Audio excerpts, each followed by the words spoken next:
할렐루야. 우린 전 시간에 이어서 구원의 시작과 최종 안식이라는 제목의 두 번째 시간을 여러분들과 함께 시작하도록 하겠습니다. 오늘은 예정의 의미에 대해 좀 더 깊게 여러분들과 함께 하나님의 은혜를 나누고자 합니다. 우리가 전 시간에 살펴본 것처럼 유기애정의 논리가 아무 근거 없는 것이라면 그와 정확히 대칭을 이루고 있는 선택애정의 논리 역시 성립될 수 없음은 당연한 기결입니다. 그럼에도 불구하고 성경에서 애정에 대하여 말씀하고 있는 것은 어떤 의미가 내포되어 있는 것인가를 우리 한번 지금부터 생각해 보기로 하겠습니다. 에베소 1장 4절 5절입니다.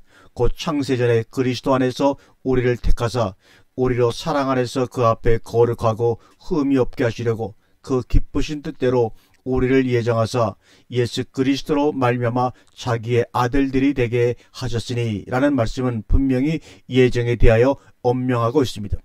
예정하다는 말은 헬라어로 프로오리조인데 전 또는 앞이라는 뜻의 전치사 프로와 경계를 정하다라는 뜻의 호리조라는 두 개의 단어가 합쳐진 합성어입니다.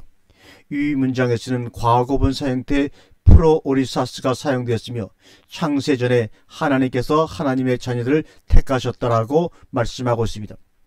창세전이라고 번역된 헬라어는 프로카타볼레스 코스무인데 헬라인들은 창세전을 먼 과거 시제로 단순하게 표현하여 사용하였습니다. 그들의 시간 개념은 시간이라는 것이 영원 전부터 계속되어 오면서 앞으로도 영원히 흐르고 있는 것으로 생각을 하였기 때문에 그렇게 카타볼렌스 코스무라고 표현했으나 성경에서는 엔아르케 즉 태초에라는 말로서 시간이 창조된 것을 가르치고 있다고 했습니다. 즉 시간은 어느 때 창조와 더불어 시작되었으며 시작하였다는 본질을 가지고 있는 이상 언젠가는 끝이 있다는 것을 알아야 하는 것입니다. 과거라고 하는 것은 흐르고 있는 시간에 대한 연속선상에서 현재를 기준으로 소급하여 존재하는 개념으로서 시간 속에 들어와 존재하는 인간에게 구속되는 개념이기 때문에 창세전이란 말은 먼 과거를 뜻하는 것이 아니라 영원한 현재를 뜻하는 것이라는 것을 우리는 다시 한번 인식해야 합니다. 따라서 하나님의 시간이란 창조와 동시에 시작된 인간의 시간에 대한 흐름의 개념 안에서 이해할 성질이 아닌 것입니다. 하나님께서는 시공을 초월하여 분별하는 영원한 현재로만 계시는 분이므로 시간의 연속선상에서 계속되고 있는 우주 만물의 모든 운행과 진행이 하나님께서는 동시에 현재로서 존재한다고 하는 것을 인식할 수 있어야 예정이냐 아니냐의 논쟁에 종지부를 찍을 수 있을 것입니다. 하나님께서 다 아신다고 하는 의미는 우리에게는 과거이고 미래인 것들이 하나님께는 모두 현재이기 때문입니다. 하나님은 시간을 초월해 계심으로 모든 것을 아시는 것입니다. 하나님이 아시는 것을 우리가 말하기 전에 하나님께서 창조하신 우주 만물의 측량치 못할 오묘함을 묵상해 본다면 감히 하나님을 인간처럼 시간의 흐름의 제약 속에서 순서를 정하여 일을 하시는 분으로 알고 있는 모든 불경스러운 생각을 철회할 수밖에 없을 것입니다. 다시 한번 말씀합니다. 하나님의 아시는 것을 우리가 말하기 전에 하나님께서 창조하신 우주 만물의 측량치 못할 오묘함을 묵상해 본다면 감히 하나님을 인간처럼 시간의 흐름의 제약, 과거, 현재, 미래의 순서를 정하여 일을 하시는 분으로 알고 있는 모든 불경스러운 생각을 우리는 철회할 수밖에 없을 것입니다. 우리 인간은 말할 것도 없지만 지 아무리 하찮게 여기는 미물일지라도 자세히 살피면 각각의 종으로서는 일상에 살기에 가장 적합하게 만들어진 것을 발견할 수가 있지요. 게다가 그 수많은 생물들은 각각의 고유한 모습과 특성을 가지고 있어서 어느 것도 중복되지 않으며 서로를 구별하여 살아가고 있는데 같은 종 안에서도 개체 간에는 완전히 구별되므로 절대로 혼동을 일으키는 일이 없는 것입니다. 인적에 닿은 일이 없는 태고의 바다가 감싸고 있는 어느 무인도를 삶의 터전으로 각종의 조류가 수많은 때를 이루어 살고 있다고 하면 가정해 봅시다. 그 새들은 그곳에 모래알처럼 많은 알을 낳고 새끼를 기르면서도 그 수많은 무리 가운데서 어미는 정확히 자신의 새끼들을 찾아서 돌보고 있는 것을 보고 경탄에 맞지 않을 수 없는 것입니다. 또 눈을 들어 하늘을 보세요. 지구상의 모든 생물이 사는데 없어서는 안 되는 적당한 햇빛과 적절히 주시는 비와 바람, 그리고 밤마다 하늘을 수는 헤아릴 수 없는 저 하늘의 별들을 보시기 바랍니다. 만일 태양과 지구의 거리가 지금보다 조금이라도 가깝거나 멀었다면 지구상의 모든 생물들은 다 죽었거나 다 얼어 죽었을 것입니다. 만일 달과 지구의 거리가 지금보다 조금이라도 가깝거나 조금이라도 멀었다면 조수간만에 미치는 인력으로 인하여 육상의 동식물은 남김없이 익사하고 말았을 것입니다. 태양과 지구와 달과의 거리를 정확히 재심으로 지구상의 모든 생물이 절대 안전히 살 수 있도록 설계하고 만드신 하나님의 오묘한 창조 지식을 어찌 인간이 말로 다 할 수 있겠습니까? 지구 위의 바다와 육지의 비율 역시 조금만 달라져도 엄청난 홍수가 늘 육지를 뒤덮거나 모든 육지가 사막으로 변할 수 있다고 하니 제 아무리 무신론자라고 하더라도 이 모든 하나님의 창조와 섭리를 어찌 우연히 발생된 일이라고 할 수가 있겠는지요. 그래서 바울 사도는 로마서 1장 20절에서 창세로부터 그의 보이지 아니하는 것들 곧 그의 영원하신 능력과 신성이 그 맘드신 만물에 분명히 보여 알게 되느니 그러므로 저희가 핑계치 못할지니라고 말씀하고 있습니다. 이러보건대 하나님의 아시는 것을 인간이 상상하기는 불가능합니다. 하나님께서는 그 창조하신 모든 피조물을 빠짐없이 낱낱이 아시되 인간을 포함한 모든 살아있는 존재들 각각의 모든 삶과 무생물들의 생멸을 완전히 아십니다. 세상에 존재하는 모든 법과 규칙을 아실 뿐 아니라 일어나는 모든 일의 관계와 원인과 결과를 아시며 인간들의 모든 사상과 모든 감정과 욕망과 모든 비밀을 아시고 땅과 하늘의 모든 보이는 것들과 보이지 않는 것들일지라도 아주 구체적으로 아시는 분이 바로 우리의 하나님이십니다. 모든 움직이는 물체의 운동과 모든 시간의 흐름을 아시되 분초까지라도 아시며 광대 무변한 우주 공간의 구석구석을 아시고 그 안에 존재하는 모든 별들을 빠짐없이 아심으로 그 수요를 세신다고 시편 147편 4절에도 말씀하고 있습니다. 그러므로 하나님께서는 창세전 곧 하나님의 불변하는 현재에 창조되어질 모든 인간의 형질과 그들의 삶의 모습과 결국뿐만 아니라 지금 이 시간 개미 한 마리가 땅에 기어가는 것까지도 다 아시는 것입니다. 이런 사실들이 시간이라는 제한 속에 살고 있는 인간이 생각할 때는 하나님께서 과거에 미리 아신 것으로 여겨지나 하나님께는 미래라는 것이 없고 모든 것이 현재인 것입니다. 로마서 8장 29절에 하나님이 미리 아신 자들로 또한 그 아들의 형상을 본받게 하기 위하여 미리 정하셨으니 이는 그로 많은 형제 중에서 맏아들이 되게 하려 하심이라고 말씀하고 있지 않습니까? 하나님께서 미리 아신 자들을 미리 정하셨다라고 표현하고 있는데 여기서 우리는 예정이라는 언명의 특정한 의미를 발견할 수가 있는 것입니다. 즉, 이 말씀의 논리적인 구조를 보면 미리 정하신 것은 미리 아셨기 때문이라는 것이 성립이 됩니다. 물론 하나님이 불변한 현재의 개념에서는 동시적으로 존재하는 것이지만 인간이 이해할 수 있는 언어의 구조상 그렇다는 말입니다. 불변하는 현재 계신 하나님께서 예정하신 모든 일들이 하나님께는 동시에 현재적인 것이지만 인간들이 이해하기 위한 논리적인 순서로 볼 때 이는 하나님의 작정하심이 되며 이렇게 작정하신 일들이 그대로 이루어지도록 하나님께서는 시간과 역사 속에서 개입하셔야만 하는데 이를 하나님의 섭리라고 하는 것입니다. 이는 앞이라는 뜻의 프로와 보다라는 뜻을 가진 비드라는 말이 결합돼 이루어진 프로빈데스라는 단어로서 원래 뜻은 예견, 포로세잉입니다. 즉 하나님의 섭리란 미리 아심대로 모든 것이 그대로 이루어지도록 하시는 하나님의 활동하심이란 뜻이 담겨 있다고 볼 수 있지요. 따라서 믿음으로 주님을 영접하며 구원받고 후사가 될 자들을 하나님께서는 불변하는 현재에 다 알고 계신데 이것을 두고 바울은 에베소 1장 4절 5절에서 예정하셨다라는 표현을 사용하신 것입니다. 이것은 시간 속에 들어와 존재하는 인간의 입장에서는 시간 개념의 형성이 불가능하므로 태초라는 먼 과거에 하나님께서 예정하신 것으로 해석을 하고 있는 것입니다. 그러나 하나님은 언제나 불변하는 현재에 계심으로 인간들이 창조되기 전인 과거나 어떤 인간들이 믿고 구원받는 현재 사건이나 앞으로 하나님의 나라가 완성되어 하나님의 백성들이 하나님을 영화롭게 찬양하는 미래까지도 시간을 초월한 영혼의 세계에서는 현재로만 존재하시는 겁니다. 따라서 하나님의 자녀들이 나타난다고 하는 사건을 인간의 역사로 볼 때는 미리 정해진 자들이 이제야 나타나는 것으로 밖에는 볼 수 없겠지만, 하나님의 불변하는 현재 개념으로 보면 우리가 지금 믿고 구원받는 것은 창조전에 미리 아신 일과 동일한 시점이 되는 것입니다. 따라서 예정의 의미는 인간에게는 미래인 사건이 하나님께는 불변의 현재 존재하므로 당연한 예지의 결과라서 예정하시고 예정하신 대로 섭리하신다고 하는 예정이 성경적 지지를 가지고 있습니다. 인류를 택자와 불택자의 두 종류로 창조하셨다고 하는 절대 예정은 인간의 축칙일 뿐입니다.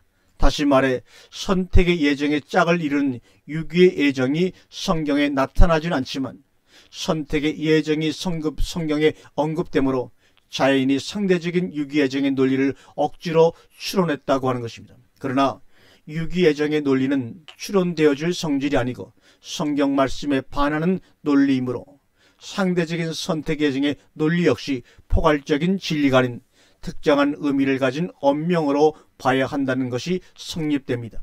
즉 성경에 나타난 예정에 관한 표현은 택자와 유기자를 구별하는 용도로 사용되어져서는 안되며 오직 성도에게 강한 구원의 확신을 심어줘 그들의 신앙이 자라게 하며 그들의 삶 가운데 하나님의 은혜를 잊지 않도록 하려는 뜻이 숨어 있음을 우리는 분명히 알아야 합니다. 그러면 선택 예정의 신봉의 위험이 무엇인가 우리 한번 살펴봅니다. 오늘날 절대 애정론은 그 이론을 주장하는데 그침으로써 그것을 받아들이든지 그렇지 않든지 간에 별 문제가 되지 않는 것이 아니라 그 논리를 신봉하는 사람들로 하여금 잘못된 신앙으로 인도할 수 있는 요인이 드러남으로써 문제가 되고 있는 것입니다. 선택과 유기애정 논리는 신자로 하여금 하나님의 은혜를 편파적이고도 이기적으로 향유케 함으로써 하나님의 무한한 사랑의 깊이를 제한하는 한편 성도의 견인이라고 하는 신학과 결부되어 한 번 구원받은 자는 선택의 논리에 의하여 절대로 구원이 떠나지 않는다고 하는 묘한 안도감 내지는 구원의 확신을 자아내게 함으로써 그들의 실제 삶에서 하나님께 온전히 순종하는 편으로 신앙을 인도하기보다는 때로는 약간의 약점을 스스로 합리하여 죄짓는 삶을 허용하는 위험성을 내포하고 있습니다. 왜냐하면 계속 잘못을 저지르면서 일평생 살더라도 하나님의 한 번 선택하심에 의하여 앞으로도 짓게 될 모든 죄까지 이미 다 용서받았기 때문에 그때마다 회개하기만 하면 자신들은 영원히 구원받은 존재라고 생각하기 때문입니다. 기독교인 중에서 이런 생각을 하는 사람들이 매우 흔해지고 있으면 참으로 안타까운 일입니다. 이는 하나님을 만홀히 여기는 대표적인 예로서 일평생 교회에 다니면서 신앙생활을 하는 사람들을 멸망으로 가게 하는 무서운 생각들이 아니라고 할 수가 없습니다. 중심을 보시는 하나님께서는 인간들의 그러한 야근 생각에 동조하시는 분이 아닙니다. 선택 애정론에 입각하여 그런 믿음을 가진 자들은 이미 하나님의 나라를 위협으로 받을 수 없는 자들이며 하나님을 만홀히 여기는 그것 하나만으로도 하나님의 심판을 받아 마땅한 자들인 것입니다. 선택 애정론을 잘못 오해하게 될 때 개인적인 범죄보다 더 큰 문제는 국가적 차원의 제약을 행할 가능성이 있다는 것입니다. 종교교육과 르네상스를 통해 문화적인 우위했던 유럽의 기독교 강대국들은 비기독교의 약소국들을 무자비하게 점령하여 착취함으로써 자신들의 부를 축적하는 한편 세력을 넓히는 일들을 자행했는데 그들이 그와 같은 일들을 할 수 있었던 이유는 자신들은 하나님께 선택받은 민족이고 당시 연락한 환경에 잠자고 있던 세계 다른 나라들은 상대적으로 하나님께 유기된 족속들로 생각을 하였기 때문입니다.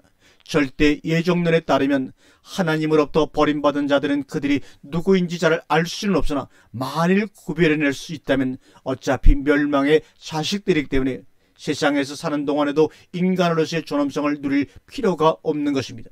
당시 서양의 기독교 강대국들은 그 판별을 지상에서 잘 살고 못 사는 것을 가지고 기준을 삼았습니다. 잘 사는 것은 하나님께 선택을 받았기 때문에 은혜를 받은 것이고 못 사는 것은 버림을 받았기 때문이라는 것입니다. 이러한 사상은 그 이후에도 서양 사회를 지배함으로써 노예무역이라든지 수많은 인종차별 정책 같은 것들이 기독교 국가에서 아무 죄책감 없이 자양되어 왔던 것이며 그 뿌리는 아직도 잔존되어 현대에도 종교전쟁이 빈번하게 일어나고 있음은 부인할 못할 사실이 되어버리고 말았습니다. 예정이라는 것은 이와 같이 잘못 신봉하게 될 때 만천하에 미치는 하나님의 사랑을 인간이 스스로 제한함으로써 하나님 앞에 중대한 범죄를 저지를 수도 있다는 것을 우리는 알아야 합니다. 그러면 구원의 성실에 대한 성경적인 경고를 우리 한번 살펴봅니다. 한편 성도의 견례 교리는 예정이라는 말처럼 성경에서 사용된 단어는 아니지만 개념적으로 성경에 나타나고 있습니다. 요한복음 10장 28절과 로마서 8장 39절입니다. 하나님의 성도를 사랑하시는 표현으로 당연한 것입니다. 그러나 예정론이 특정한 의미를 지니고 있듯이 성도의 견인의 교리 역시 특정 사항적 진리이지 포괄적 진리라고는 볼 수 없습니다. 그 이유는 한 번 구원을 받은 자라고 하더라도 삶에 따라서는 얼마든지 최종 안식을 얻지 못하고 구원에서 떨어지시다고 하는 경고의 말씀이 성경에는 많이 있기 때문입니다. 그 대표적인 것이 로마서 11장 17절과 21절에서 바울사들은 또한 가지 얼마가 꺾여졌는데 돌 감람나무인 내가 그들 중에 접붙임이 되어 참 감람나무 뿌리의 진액을 함께 받은 자가 되었은즉 그 가지들을 향하여 자긍하지 말라. 자긍할지라도 내가 뿌리를 보존하는 것이 아니요 뿌리가 너를 보존하는 것이니라. 그러면 내 말이 가지들이 꺾인 곳은 나로 접붙임을 받게 하려 함이라 하니 옳도다. 저희는 믿지 아니함으로 꺾이고 너희는 믿음으로 섰느니라. 높은 마음을 품지 말고 도리어 두려워하라. 하나님이 원 가지들도 아끼지 아니하셨은즉 너도 아끼지 아니하시리라. 그러므로 하나님의 인자와 어미를 보라. 넘어지는 자들에게 어미가 있으니 너희가 만일 하나님의 인자에 거하면 그 인자가 너에게 있으리라. 그렇지 않으면 너도 찍히는 바 되리라. 라는 말로 이방인으로서 구원받은 자들인 우리들을 향하여 경고하고 있는 말씀입니다. 또한 고린도서 10장 12절에 그런즉 선절로 생각하는 자는 넘어질까 조심하라는 분명히 다시 한번 경고의 말씀을 우리에게 주시고 계십니다. 계속해서 히브리서 3장 1절에 히브리서 기자는 하늘의 부르심을 입은 거룩한 형제들아 라고 부름으로써 분명히 하나님의 은혜를 입은 자들을 향하여 경고하기를 히브리서 3장 12절과 14절에서 형제들아 너희가 삼가 혹 너희 중에 누가 믿지 아니하는 악심을 품고 살아계신 하나님에게서 떨어질까 염려할 것이요 오직 오늘이라 일컫는 동안에 매일 피차 권면하여 너희 중에 누구든지 죄의 유혹으로 강팍해 됨을 면하라. 우리가 시작할 때 확실한 것을 끝까지 견고히 잡으면 그리스도와 함께 참여한 자가 되리라 함으로써 한 번 구원받은 자라도 하나님께로부터 떨어질 수 있으며 그렇게 되지 않으려면 처음 믿을 때 확실한 것을 견고하게 붙들어야 한다고 말씀하고 있습니다. 또한 히브리서 4장 9절과 11절에서는 그런즉 안식할 때가 하나님의 백성에게 남아있도다. 이미 그의 안식에 들어간 자는 하나님이 자기 일을 쉬신것 같이 자기 일을 쉬느니라. 그러므로 우리가 저 안식에 들어가기를 힘쓸지니 이는 누구든지 저 순종치 아니하는 본에 빠지지 않게 하려 함이라 라는 말씀을 함으로써 한 번의 구원으로 영원한 안식이 주어지는 것이 아님을 강조하고 있는 것입니다. 이러한 말씀만으로도 충분하다고 생각되지만 계속해서 말씀들을 찾아보면 히브리서 2장 1절과 3절에서는 그러므로 모든 들은 것을 우리가 더욱 간절히 상발지니 혹 흘러 떠내려갈까 염려하노라. 천사들로 하신 말씀이 경고하게 되어 모든 범죄함과 순종치 아니함이 공변된 보응을 받았거늘 우리가 이같이 큰 구원을 등한히 여기면 어찌 피하리요. 이 구원은 처음에 주로 말씀하신 바요 들은 자들이 우리에게 확증한 바니 라고 말씀하면서 히브리 4장 1절에서는 그러므로 우리는 두려워할지니 그의 안식에 들어갈 약속이 남아있을 할지라도 너희 중에 혹 미치지 못할 자가 있을까 함이라라고 말씀하고 있습니다. 특별히 또한 주님께서 친히 하신 말씀 중에서 마태복음 7장 21절에 날들어 주여 주여 하는 자마다 천국에 다 들어갈 것이 아니요 다만 하늘에 계신 내 아버지의 뜻대로 행하는 자라야 들어가리라는 말씀은 이러한 원리를 결정적으로 말씀하고 있는 것입니다. 여기서 주여 주여 하는 자들은 진실되어 보이지 않고 입으로만 부르는 자들같이 보일지 모르지만 바로 이어지는 22절에서 그날에 많은 사람이 날들어 이르되 주여 주여 우리가 주의 이름으로 선지자 노릇을 하며 주의 이름으로 귀신을 쫓아내며 주의 이름으로 많은 권능을 행치 아니하였나이까 하리라는 말씀을 보면 그들은 오늘날 우리가 보아도 상당한 믿음의 소유자들이었던 것으로 보아지며 또한 성령으로서가 아닌 것은 주라 할 수 없으므로 그들이 믿음 없는 자들이었다고 말할 근거는 없습니다. 그런데 그들은 천국에 들어갈 수 없다고 주님이 직접 말씀하십니다. 이는 한 번의 구원을 받은 것이 영원한 안식을 보장받음을 의미하지 않는다는 것을 단적으로 말해주고 있는 것입니다. 또한 고린도전서 3장 16절과 17절에 너희가 하나님의 성전인 것과 하나님의 성령이 너희 안에 거하시는 것을 알지 못하느냐. 누구든지 하나님의 성전을 더럽히면 하나님이 그 사람을 멸하시리라. 하나님의 성전은 거룩하니 너희도 그러하니라고 말씀을 잘 음미해 보시길 바랍니다. 여기서 너희는 이미 하나님의 성령을 받고 하나님의 성전이 되었으나 자신들의 실체를 잘 모르는 구원받은 자들을 지칭합니다. 그런데 그 구원받은 자들이라도 하나님의 성전인 자신들의 몸으로 죄를 계속 지으면 하나님께서 그 사람을 멸하신다는 뜻입니다. 또한 갈라디아 3장 3절에 너희가 이같이 어리석으냐 성령으로 시작하였다가 이제는 육체로 마치겠느냐고 묻고 있습니다. 데살로니가서 5장 19절에도 성령을 소멸치 말며라는 말씀은 고린도전서 3장 16절과 17절의 말씀을 뒷받침하는 말씀입니다. 즉 성령을 받은 자가 육체로 마칠 수도 있기 때문에 성령 받은 자에게 성령을 소멸치 말라고 하고 있는 것이 성령을 받지도 않은 불신자들에게는 말이 아니라는 것은 여러분도 분명히 인정할 것입니다. 이 밖에도 서신서의 많은 곳에서 구원을 견지하지 못하고 믿음을 버린 예들을 한번 찾아보겠습니다. 구원의 완성인 최종 안식이 무엇인가? 한편 구원받은 자가 그 구원을 끝까지 견지함으로써 최종적으로 얻게 될 안식이 있음도 성경은 분명히 우리에게 가르치고 있습니다. 히브리 4장 9절과 11절의 말씀입니다. 그런즉 안식할 때가 하나님의 백성들에게 남아있도다. 이미 그 안식에 들어간 자는 하나님이 자기 일을 쉬신것 같이 자기 일을 쉬느니라. 그러므로 우리가 저 안식에 들어가기를 힘쓸지니 이는 누구든지 저 순종치 아니하는 본에 빠지지 않게 하려 함이라 라고 말씀하고 있습니다. 구원과 안식이 별도의 다른 사건임을 알게 하는 말씀입니다. 또한 히브리서 9장 28절에 이와 같이 그리스도도 많은 사람의 죄를 담당하시려고 단번에 들이신 바 되셨고 구원에 이르게 하기 위하여 죄와 상관없이 자기를 바라는 자들에게 두 번째 나타나시라는 말씀도 완전한 구원은 또다시 예비되어 있음을 말씀해 주고 있습니다.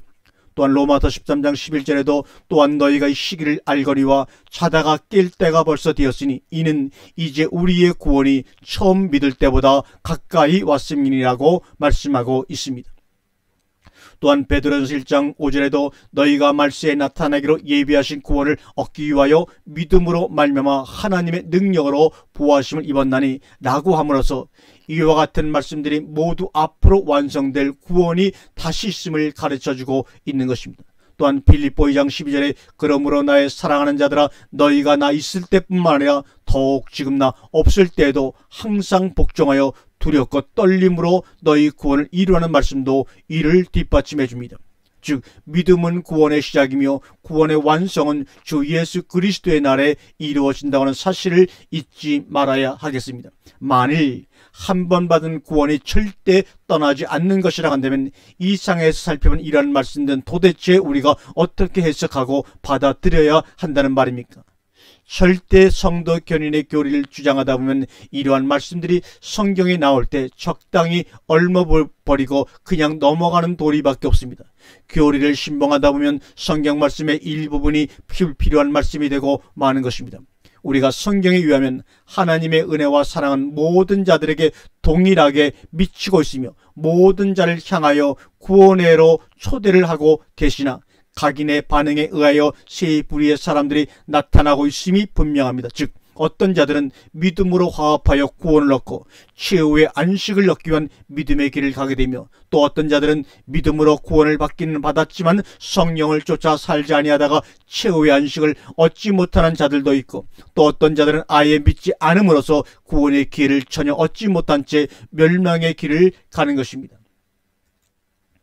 절대 예정과 절대 성도 견인의 교리에 따르면 믿는 자는 창세전에 선택 예정된 자들로서 한 번 받은 구원을 절대 떠날 수 없다고 함으로써 구원의 상실에 대한 불안을 말끔히 해소하고 하나님의 은혜만을 강조함으로써 인간들로 하여금 하나님께 대한 의무와 책임에서 완전히 해방시켜 주었을지는 모르지만, 그들을 생명으로 인도하고 있는지 멸망으로 인도하고 있는지는 생각해 보아야 할 문제가 아닐 수가 없습니다. 그러므로 우리는 날마다 좁은 문으로 들어가기를 힘써야 합니다.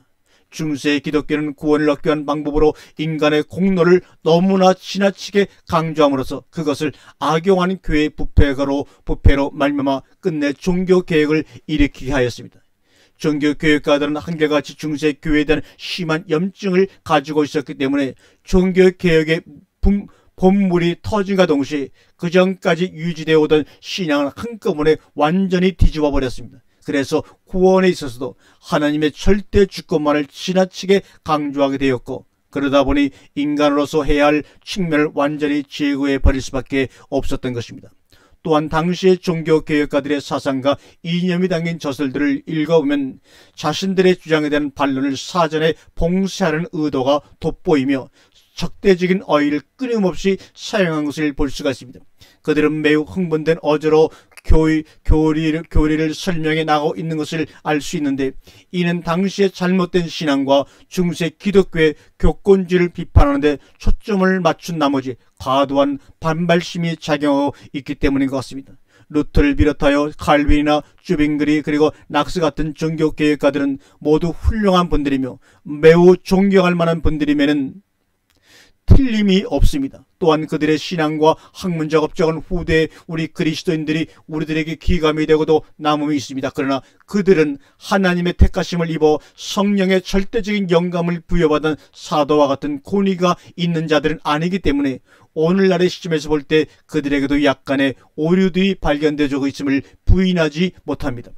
특히 루터가 주장한 종교개혁의 세 가지 이념은 오직 믿음으로, 오직 은혜로, 그리고 오직 성경으로 했는데 한 가지 부족한 것이 있었다고 생각을 합니다. 그것은 오직 순종으로입니다. 구원은 하나님께서 은혜로 모든 자들에게 주시고자 하시면 인간은 누구나 믿음으로 구원을 받게 되지만, 그것은 구원의 시작이며 그것으로 구원이 완성되는 것이 아니고 하나님 아버지와 우리 주 예수 그리스도께 순종하는 삶을 살아감으로써 최종 안식을 얻을 수 있음을 성경이 분명히 말씀하고 있기 때문입니다.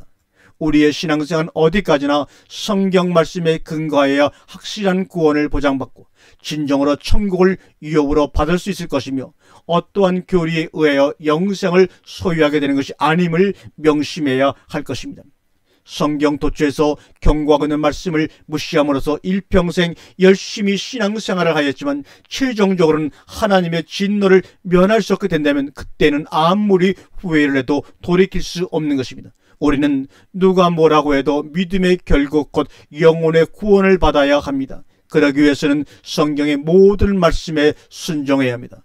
불확실할 뿐만 아니라 한편으로는 의심스럽기까지 한 성경 해석을 따라 산다는 것은 천국에 갈 확률이 낮은 길을 택하는 어리석음을 저지르는 것과 같습니다. 100% 확실하게 천국에 들어갈 수 있는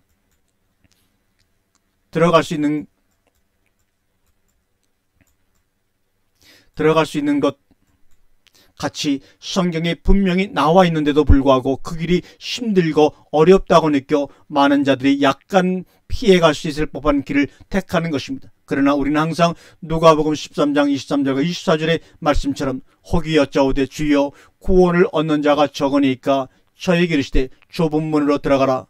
들어가기를 힘쓰라. 내가 너희에게 이르노니 들어가기를 구하여도 못하는 자가 많으리라는 말씀을 명심하여 살아야 합니다. 좁은 문으로 들어가기를 힘쓰라 해서 우리 성경이 힘쓰라고 번역한 아고니제스테는 싸움하다란 뜻의 아고니조마이의 명령법으로서 사람들이 가지 않으려는 그 길을 싸움하듯이 힘쓰면서 가라 이 말입니다. 구원을 향하여 가는 그 길이 결코 쉽게 갈 수만은 없는 길이므로 그와 같이 말씀하신 것이 기독교냐는 이유로 누구나 갈 수 있는 길이라면 그렇게 말씀하셨을 리가 없을 것입니다. 이 구절은 분명 제자들이 주님께 구원받는 자가 적겠는지를 여쭈어 보았을 때 주님께서 그 질문에 대한 대답으로 말씀하신 것입니다. 주님이 절대 동문서답하셨을 리가 만무하므로 세상에서 구원받는 자의 수가 반드시 적다고 하는 뜻임이 확실합니다. 그런데도 불구하고 교회 안에 있으면 무조건 구원받는 것으로 아는 사람들이 많은 것은 잘못 가르쳤고 잘못 배웠기 때문입니다. 개제한 속죄론이나 절대 예정론을 수용하지 않는다는 것이 곧 만인 구원론을 지지하는 것과 동일한 것이라고 몰아붙이는 자가 있다면 그것은 중세 마녀 사냥과 다를 바 없는 사고방식이라고 경고를 합니다.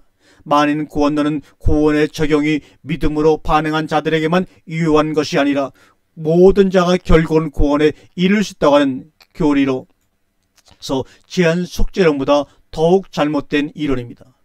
칼빈주의 극히 일부를 지지하지 않는다고 해서 알미니안주의자나 요한일술의 감리교파에 속하는 사람으로 속단하는 것도 금물입니다. 우리는 오직 성경만을 유일한 근거로 삼아야지 교리나 교파를 따지는 것은 무의미한 일일 뿐이라는 사실을 말씀드리며 이 시간을 마치도록 하겠습니다. 아멘.